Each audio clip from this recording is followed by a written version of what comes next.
Como todos los viernes tenemos invitado en el estudio, en este caso toma café y no mate, así que Nico y yo nomás nos vamos a pelear, nos vamos a disputar el mate. Y ha llegado a nuestros estudios Martín Tetaz, diputado nacional por la Ciudad de Buenos Aires del bloque UCR. Martín, buenos días, gracias por venir. Buenos días. ¿Primera vez en Futurock?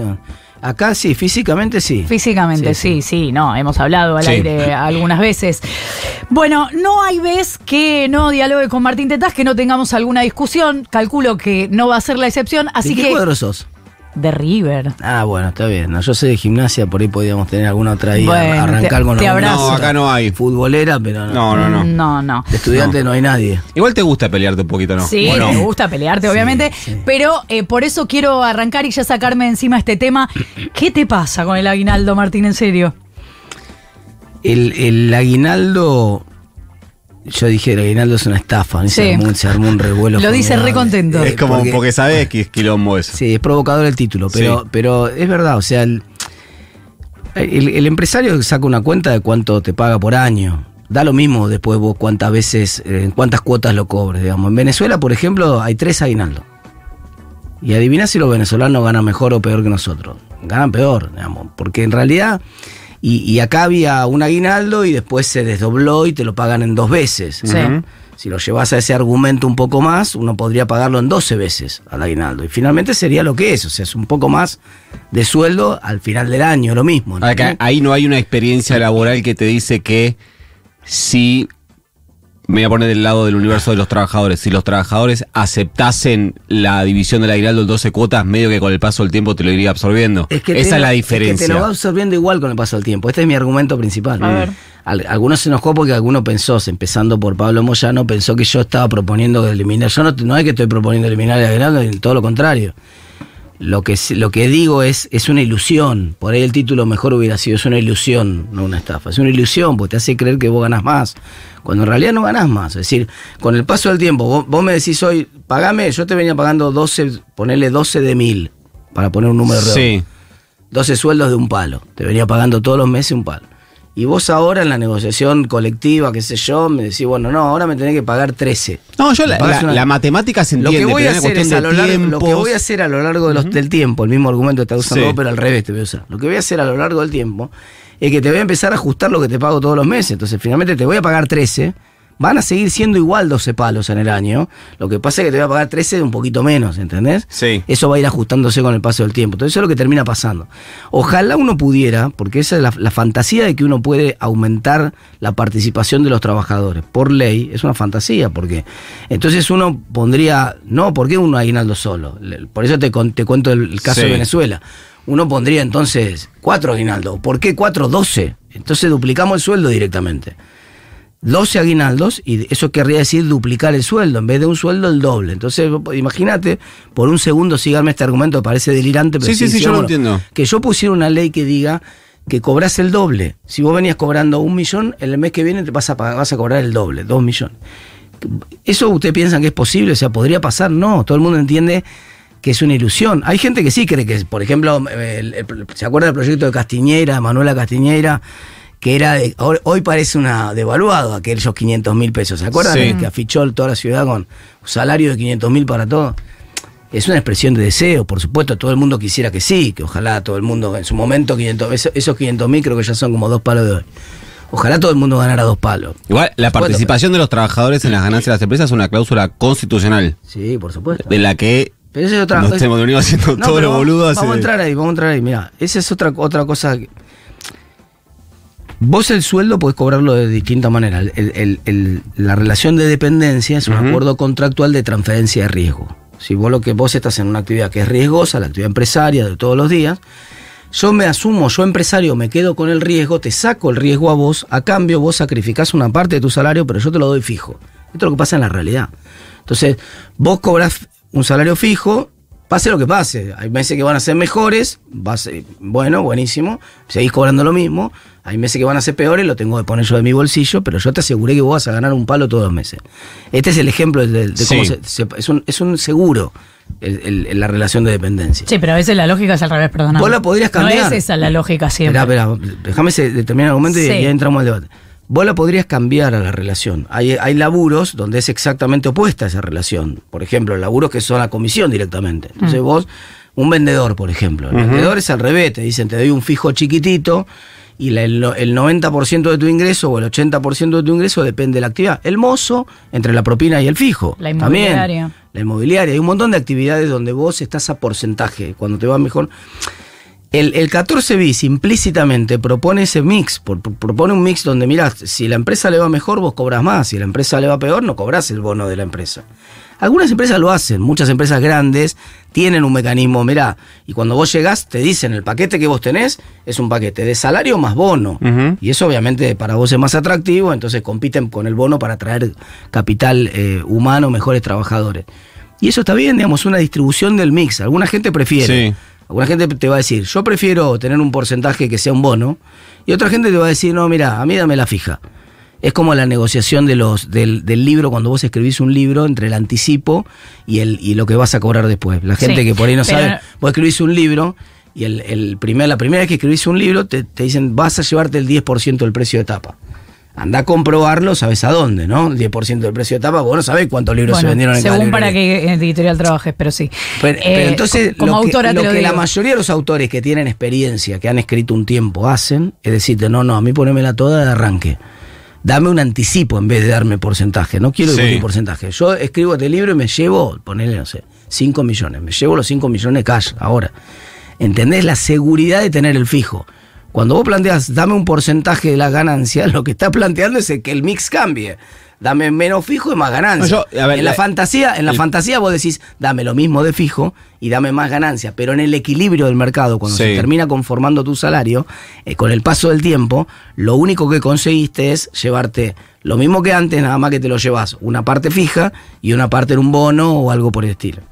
No, yo entiendo lo que decís, que si es que te interpreté bien, que en el salario ya se está cumpliendo esa participación de los trabajadores. No, en el salario no se está cumpliendo. Justamente el salario es un contrato de seguro, donde vos sacrificás esa posibilidad que tendrías y le decís, no, mira, no quiero llevarme un porcentaje de ganancias, quiero llevarme un fijo. A veces ni siquiera sucede eso, y el fijo es ningún sacrificio para no comparte. Vos podés haber negociado mal el fijo, puede ser. No tiene que ver con la negociación. Pero ¿cómo no? El fijo sí tiene que ver con la negociación. Al fin del día, al final es todo, el 90%. ¿Vos no creés que hay una relación de poder ahí? Bueno, pero la negociación es parte de la... Claro, en la negociación, si hay una relación de poder más desigual, con una empresa por ahí más grande y tu posición de poder, vos sos un commodity, porque tenés una habilidad que es fácilmente de reemplazar, obviamente tu posición, vos sos un marcador derecho del Nacional B.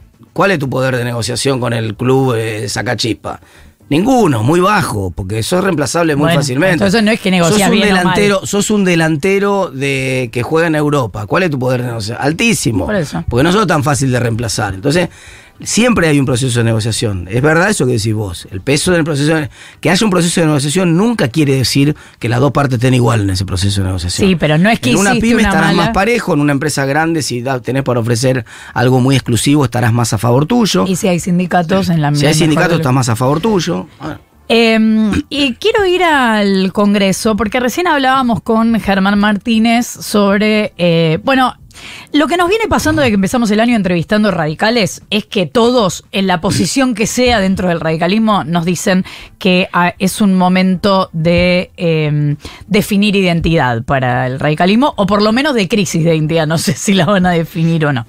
Pero quiero decir que dentro del radicalismo hay posiciones bien distintas, marcadamente distintas. Y lo que hablábamos con Germán Martínez es qué pasa en diputados en torno a esto, porque no parecen, por lo menos la mayoría de los diputados radicales, estar dispuestos a, por ejemplo, aun si están de acuerdo con la propuesta, a acompañar propuestas del peronismo. Lo que quieren, por lo menos lo que hemos visto con la reforma universitaria, de presupuesto universitario, con ahora los jubilados, o con el FONID, lo que va a suceder aparentemente el mes que viene, si lo propone el peronismo, nosotros no acompañamos, pero quizás si estamos de acuerdo, lo vamos a proponer nosotros y que nos acompañen ellos. ¿Te contiene esta idea? No, a ver, Hay dos cosas distintas. Primero hay un problema de identidad en el que te la dejo picando ahí, vuelvo ahora sobre la identidad, Sí. porque sí hay un problema grave ahí de identidad. Milei pateó todas las identidades por los aires y está todo el mundo tratando de entender qué carajo somos. Eso, hay un problema ahí que viene de hace mucho tiempo. Me va a llevar a la discusión de la Unión Cívica Radical Intransigente y la Unión Cívica Radical del Pueblo, en serio, Ok. en Sí, serio. sí, porque, sí, es que sí. porque el problema, las Está bien identidades eso. políticas, mira, al final la iba a dejar picando y me metí primero acá. Las identidades políticas estaban claramente definidas en Argentina hasta la emergencia del peronismo. ¿Por qué? Porque como en todos los espacios, como en todos los países, el espacio político se cortaba un partido conservador, un partido más liberal. Un partido de centro derecha, un partido más de centro izquierda. Y esto pasa en todo el mundo. Liberales y demócratas, qué sé yo, republicanos y demócratas, laboristas y Tory, bueno. El peronismo, en vez de cortar la torta con una porción como te la cortan cuando vas al cumpleaños, la cortó transversal. Te dio una feta.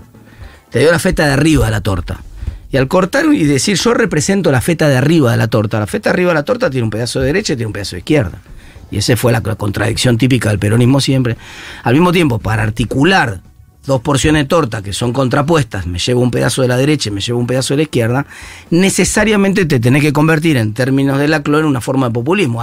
Tiene que haber algún elemento que aglutine, que permita articular cosas que son imposibles, que son contradicciones, para decirlo de alguna manera, que articule contradicciones.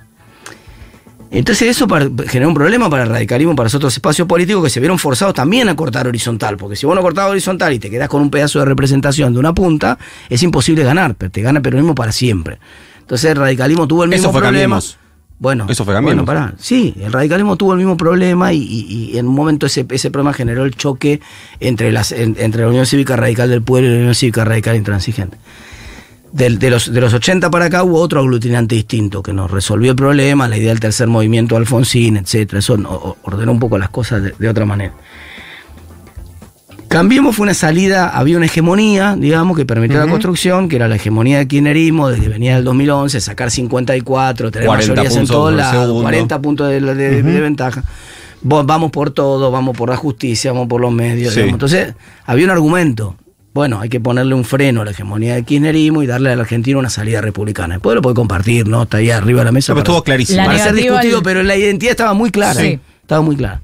Por la negativa. Bueno, ahora no hay. El problema es que ya no Si me existe permitís más a esa mí, hegemonía. asimilable a la construcción del Frente de Todos. Que fue una construcción entre sectores que evidentemente después no tenían mucho que ver, tenían modelos de país distintos en la cabeza, pero que se juntaron para sacar a Mauricio Macri del poder. Ah, la construcción posterior, Sí. sí, del Frente de Todos Sí, del sí, sí, 2019. Por la negativa. decís. Sí. Bueno, Corre por toda mía esa, ¿eh? está No bien. hace falta que la suscribas. Pero vuelve Sí. el peronismo a su base de cortar la torta horizontal, con todos los problemas que le genera, ¿no? Vamos, y nosotros desde ese momento que se termina, que finalmente termina, ya viene Milei, ya hay 3, ya no hay 2, en fuerza política en Argentina, ya ninguno es hegemónico, como quedó demostrado además por si había alguna duda en el Congreso en estas semanas. Entonces, ahora que no hay hegemonía, ya no podemos seguir definiéndonos como nos definíamos hasta ahora. Volvemos a caer en la crisis de representación y de identidad que tuvimos desde Alfonsín para acá. Vamos, que la tuvimos clara, solamente nos salvó Alfonsín en los 80, después tuvimos esa crisis de identidad. Ahora, empalmo con esto que decías vos, Flor, del Congreso. Hay que el Congreso, el juego parlamentario, entre muchas comillas, porque a veces alguno escucha después y titula, vamos, la gente se está cagando de hambre y ustedes están jugando. Juego en el sentido de que, del sentido político de la palabra, el juego parlamentario es un juego que tiene una diferencia de concepto y de estrategia.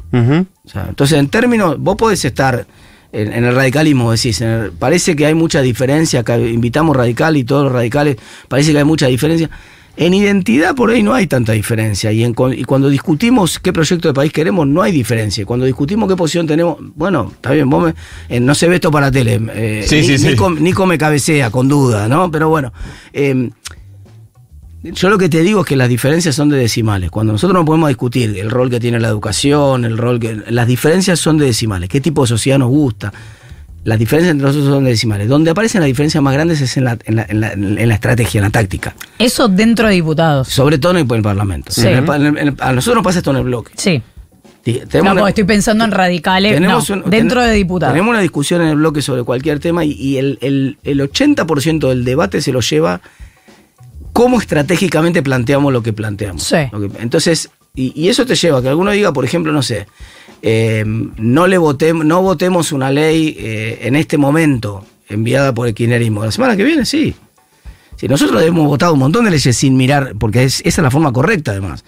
Cuando nosotros votamos el presupuesto del 2023, por ejemplo, y él lo había mandado más al presupuesto. No, está bien, pero la lectura ahora, porque le estábamos preguntando en relación al contexto, la lectura cuando dicen no votemos una ley propuesta por el kirchnerismo es que el kirchnerismo es mancha en este momento, esa es la lógica. Otra vez, es que nosotros hemos votado muchas veces leyes enviadas por el kirchnerismo que eran buenas, qué sé yo, la ley de donación de órganos que cambiaba la presunción de donante, ¿no? Que vos a partir de ahora somos todos donantes, salvo que declaremos que no queremos donar, digamos, ¿no? Esa ley es una ley extraordinaria. No, está bien, pero te pregunto por el contexto actual. Otra vez, igual ahí, el contexto actual. ¿Qué me importa a mí si el que presenta la ley se llama Javier Milei, Máximo Kirchner o el que sea? A mí lo que me importa es si la ley es buena o no es buena. Yo tengo que jugar eso, porque si no es el mismo argumento con el cual me quieren correr del otro lado, que me dicen, pero le votaste las leyes a Milei. Yo digo, no, yo no le voté ninguna ley a Milei. Yo lo que miro es si la ley que está proponiendo el presidente es una ley que es buena, y trato de trabajar para hacer que sea buena o que sea mejor, porque además las leyes son organismos vivos dentro del Congreso. Si vos, no es que entra igual y sale igual, entra de una manera, vos lo vas cambiando, la ley base es el mejor ejemplo, entra de una manera, vos lo vas cambiando y termina saliendo lo que vos querés. Vos no aprobás lo que vos no querés aprobar, vos aprobás lo que te convence. No, de hecho ahí te doy la derecha en algo, y es que vos nunca, por lo menos del registro que yo tengo y sigo mucho lo que pasa en el Congreso, vos nunca abonaste el argumento de voy a votar esta ley porque el gobierno necesita herramientas. Vos, como siempre, defendiste tu posición con cambios, pero en favor de la ley, que a mí eso me parece bastante más o menos. Yo estoy de acuerdo con esto, no es que lo voy a votar porque le gusta el gobierno. Yo trabajé para que la ley estuviera, fuera mejor la ley, pero ese argumento está bien, yo lo sostengo. Decíamos, ese es el mismo argumento de Alfonsín en el 89. Cuando Alfonsín arregla la transición democrática con Menem en el 89, le da dos leyes que al lado de esas dos leyes la ley base es un poroto. Sí. Le da la ley de emergencia económica y la ley de reforma del Estado. Esas dos leyes permitieron la gran transformación que hizo Menem y que vendiera lo que vendió. Todo lo demás. ¿Sabes cómo se cae ese argumento, Martín? Que la primera ley que manda Alberto Fernández en diciembre de 2019, que era una ley gigante que tenía blanqueo, tenía facultad delegada, tenía todo eso, la votaron en contra. Y tenía exactamente la misma legitimidad que este gobierno. Es decir, o sea, el argumento de hay que darle herramienta porque es lo que la gente votó, el argumento es exactamente el mismo y la votaron en contra. Pero no es el mismo argumento. Para empezar, yo no estaba ahí en el Congreso. No, digo, pero hablando de espacio político, no no de personas. Con eso, de todas maneras. Nosotros siempre le dijimos que no a las facultades extraordinarias, por ejemplo. Nunca votamos facultades extraordinarias. ¿Por qué ahora votamos facultades delegadas en la ley base? Porque empezaron siendo 11 facultades por 4 años, terminaron siendo 4 facultades por 1 año, las recontracotamos, pusimos control del Congreso que nunca habían tenido, en ninguno de los presidentes anteriores habían tenido facultades delegadas con control del Congreso, y además por el argumento de Carla Carrizo, lo llamo yo porque tiene nombre y apellido, porque fue la que me convenció a mí del punto que fue, el presidente tiene menos de 1/3 del Parlamento.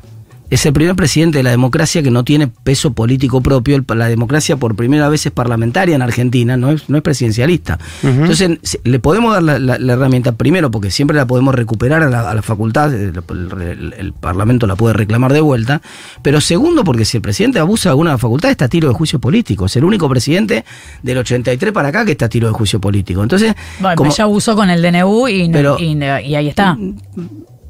Vamos, ahí está. Lo que pasa es que acá bombardean. Uno no sale de una y le tiran automáticamente. Pero sos bueno en esto. Pero pará. Es que el DNU, otra vez, de vuelta a la discusión de la táctica y del fondo, ¿no? A ver. Porque muchas de las cosas de que estaban en el DNU eran cosas que nosotros también estábamos de acuerdo. Esa no es la discusión. Sí es la discusión, porque vos Pero te quiero decir por qué no es la discusión, porque aparece otro haciendo con el mismo recurso algo que te parece una barbaridad. Y le vamos a discutir la barbaridad. Pero ¿cuántas veces, ahora me diste el pie para contestarle a Nico? Sí. ¿Cuántas veces Alberto Fernández le bajamos un DNU en el Congreso? No, pero un DNU. ¿Cuántas? Eso contesta con un número. Nunca en la historia el Congreso derogó un DNU. Bueno, ahí está. Pero esto no es un DNU. Esto no es un DNU. ¿Vos tenés alguna duda de que Pero perdóname, vos me acabas de hacer ese argumento. Yo te acabo de mostrar que no. Te acabo de mostrar que perfectamente puede haber un presidente que haga DNUs y sin embargo el Congreso no juzgue razonable derogar ese DNU. Es complejo que el Congreso juzgue derogar un DNU. El DNU que finalmente hace Milei, cuando vos lo desglosás, es un DNU que muchas de esas cosas son cosas que hubiéramos hecho nosotros también. Sí, pero lo que te quiero decir es que está diciendo, la verdad, el Congreso le mando un besito, porque yo esto lo puedo hacer, todo lo que pueda hacer por fuera del Congreso lo voy a hacer por fuera del Congreso. Está bien, pero al mismo tiempo, otra vez, nosotros siempre tenemos el poder de, si no nos gusta el DNU o no nos parece razonable, decir que no. O sea, el poder del Congreso no lo perdimos. Yo coincido con vos que no había ni necesidad ni urgencia para el 80% de las cosas que estaban en el DNU, sí.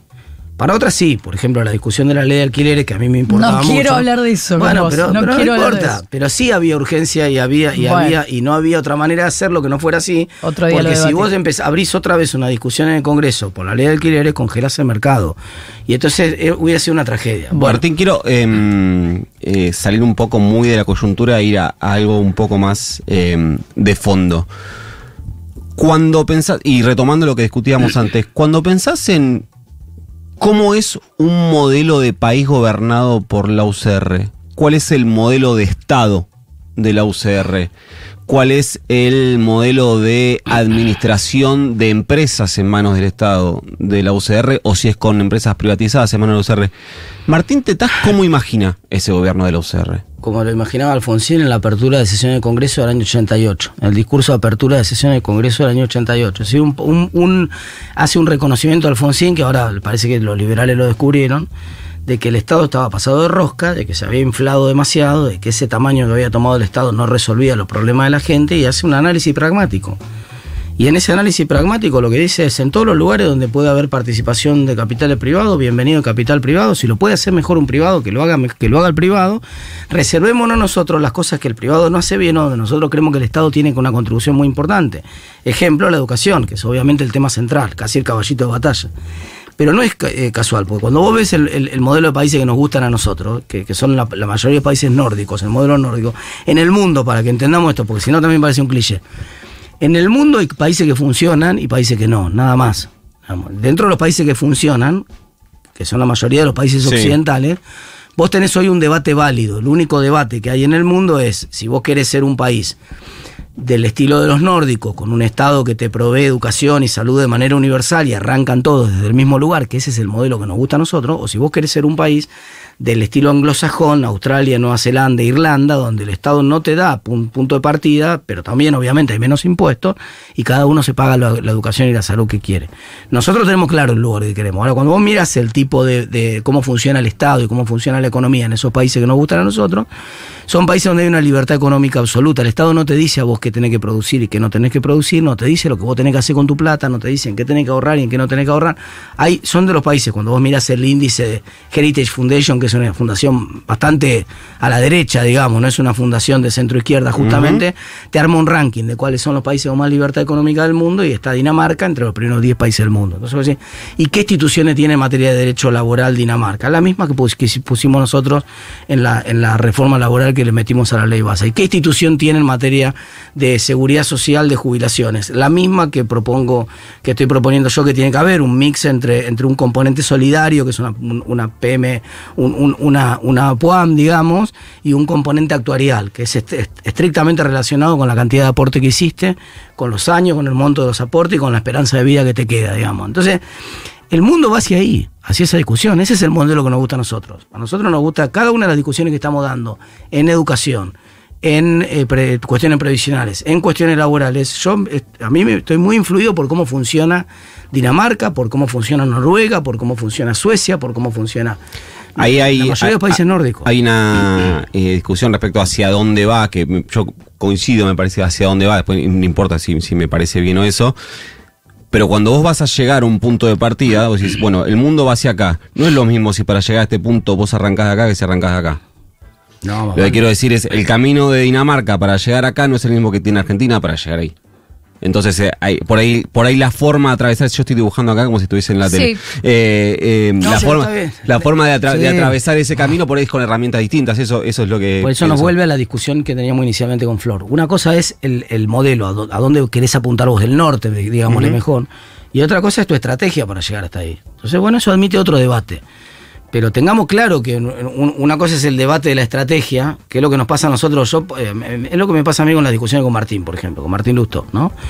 Vos, y lo que le pasaría a la mayoría de la gente, si vos le sacás el título de que lo dijo Martín Lustó, y le das a la gente frases al azar, ¿no? O posiciones políticas al azar sobre temas educativos, sobre temas de funcionamiento del Estado, sobre temas de gasto público, sobre temas, vas a encontrar que, mirá lo que te voy a decir, que la mayoría de los libertarios con los cuales hables te van a decir, no, esto que dijo está muy bien.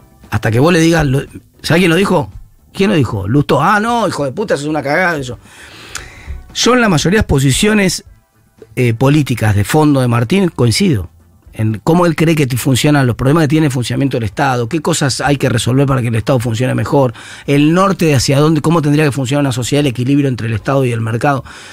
En general coincido en la mayoría de las cosas. Y la mayoría de la gente coincide. Pero en la táctica no. En la táctica nos matamos, nos peleamos siempre. Bueno, está bien, estamos de acuerdo, listo. Entonces, ¿ahora qué tenemos que hacer? Martín dice, derogar el DNU. Yo digo, no, para mí no hay que derogar el DNU. Sí, porque, qué sé yo. Entonces, en la táctica de cómo proceder, o la discusión que vos me decías con la que empezaba, ¿no? Entonces viene la discusión de cómo avanzás para recomponer el presupuesto de las universidades. Estamos todos de acuerdo en que el objetivo es recomponer el presupuesto de las universidades, por supuesto. Ahora, entonces hay una negociación en marcha que está avanzando entre los rectores y todos los rectores te dicen, che, no hagan humo, que viene bien la negociación y el gobierno cede y nos va a dar el 270. Y viene Germán Martínez y dice, emplacemos a la comisión y hagamos una sesión especial ahora para tratarlo de prepo. Y mientras tanto le hace creer a la gente que con esa sesión especial se puede aumentar el presupuesto, cosa que él sabe que no, que necesita una mayoría especial que no tiene nadie en esa sesión, que solo puede emplazar a la comisión. Entonces yo le digo, pero Germán, viene bien la negociación, los rectores nos están diciendo que no es el momento de presionar porque están consiguiendo los resultados. Si yo te presiono a vos para conseguir algo, que nos sentemos en una mesa de negociación, por ejemplo, suponé que vos sos el empresario y yo soy el gremio, te estoy presionando para sentar en una mesa de negociación. Cuando consigo la mesa y nosotros dos nos sentamos, yo no vengo y pateo la mesa. Vas a decir, pero flaco, vos no estuviste trabajando un mes para conseguir esta mesa. Está avanzando la mesa, la conversación se abrió. Una vez que vos abriste la conversación, vos no la cerrás intempestivamente. Ahora, en los modos estos que vos decís de cómo llegar hasta algún lugar, más allá de los objetivos. Y te cierro con esto, el problema es que la estrategia también define identidad. Obvio. Total.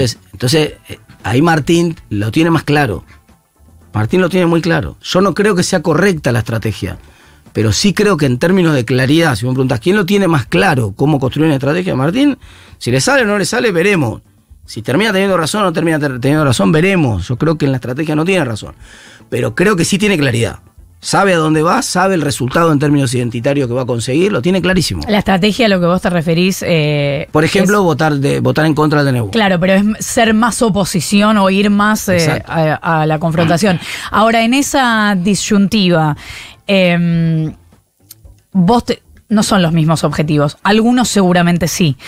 Pero vos te sentís más cerca de las propuestas de Milei o de las propuestas del gobierno anterior, es decir, del kirchnerismo o de No, lo que pasa es que ahí hay una Milei. falsa discusión que es la siguiente. En América Latina nosotros tenemos el problema de que logramos construir un consenso democrático, nadie discute ya la democracia en América Latina, está bien, lo acepta todo el mundo.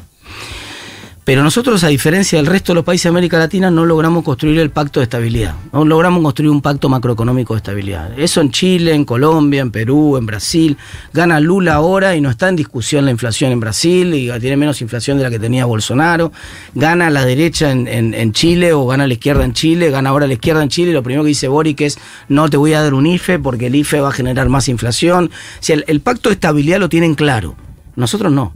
Nosotros tenemos que reconstruir la estabilidad en Argentina. Yo creo que para lo único que va a servir Milei, tengo esperanza que sirva para eso, es para construir ese pacto de estabilidad en Argentina. Y hasta ahí es mi apoyo a Milei. Ahora, después en la propuesta de Milei no estoy de acuerdo en nada. ¿Cómo voy a estar de acuerdo en una propuesta anarcocapitalista que plantea que la solución de los problemas es que no haya ningún Estado de ninguna naturaleza? Decime qué país del mundo funciona así. una vez discutiendo mano a mano con él, le planteó este problema, que fíjate qué paradoja, pues se juntan las puntas, esto pasa mucho en la política. Era la misma discusión que tenemos con Miriam Bregman o con Del Caño, ¿no? Pues si no, qué sé yo, putean.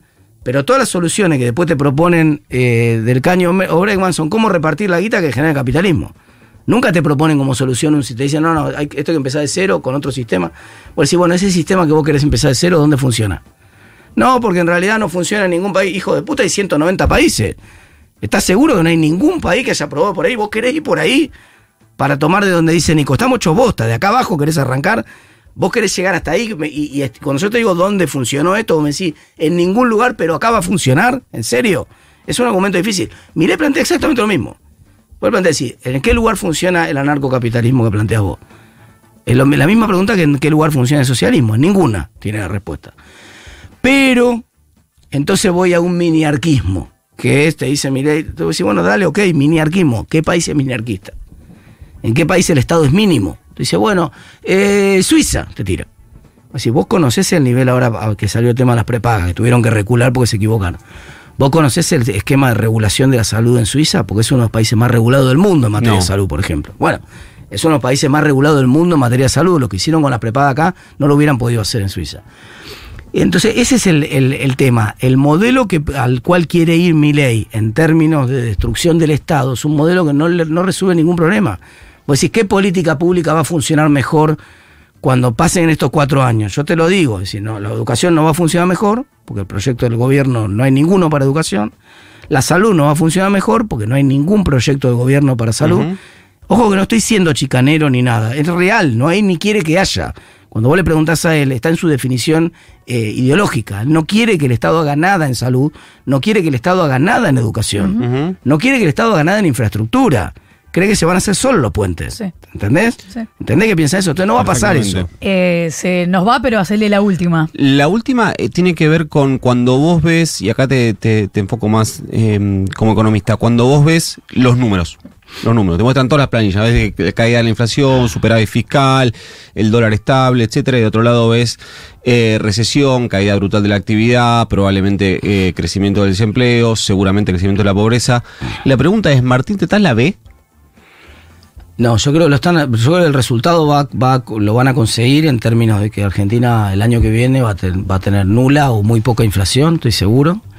Pero como lo hace sin un marco de un programa de estabilización, no tiene un programa de estabilización el gobierno, solo tiene un programa fiscal que además tampoco lo comunica, o sea, no presenta un presupuesto, con lo cual el resto de la gente no sabe cuál es el programa fiscal. Tiene un programa monetario, que tampoco lo comunica mucho, pero bueno, y no tiene ningún esquema de coordinación de expectativas para los empresarios, para los consumidores, para que la gente sepa qué hacer. No tiene ningún esquema de coordinación de expectativas, que es la pata más importante de un programa de estabilización. Todos los programas de estabilización que se hicieron como lo está haciendo Milei tienen como resultado el fracaso en términos de actividad económica. Y hay programas de estabilización exitosos en Argentina, que uno después los puede discutir por otras razones, pero por ejemplo, el plan austral cuando arrancó, la economía voló en el 85, uh-huh. Creció 8%. El plan de convertibilidad, los primeros 3 años, la economía volaba también, crecía 8%. Este es el plan de estabilización, que va a conseguir el objetivo de bajar la inflación en Argentina, pero lo va a conseguir con tasa de desempleo de 2 dígitos. Cuando se conozca la próxima tasa de desempleo, va a ser de 2 dígitos, y en septiembre, cuando se conozca la de este trimestre que acaba de terminar que termina ahora en junio, va a ser de 15, 16%, va a ser una animalada la tasa de desempleo que hay. Entonces, esa no es la manera correcta de hacer un programa de estabilización, porque la gente la está pasando mal y se podría haber evitado buena parte de la recesión que está teniendo Argentina ahora. Si no es cierto que si nosotros evitábamos la recesión esta, no podíamos bajar la inflación. De hecho, todos los planes que te mencioné, o el plan real en Brasil, o el plan en Israel para bajar la inflación en Israel, son todos planes que consiguieron las dos cosas, fueron exitosos, bajar la inflación, pero el contexto fue exactamente el contrario, el contexto fue expansivo del plan. Ese es el fracaso de Milei ahora. Vino el diputado Martín Tetaz, que tanto le gusta discutir, que siendo hincha de Gimnasia estaba para bardear. Chavo, no sé, es increíble lo que está pasando. Gracias, Martín, por haber venido. Muchas gracias, buen día. Que es osado, cuando dijo que sacó Gimnasia versus River, que es osado, no se lo vamos a negar. No, zarpa.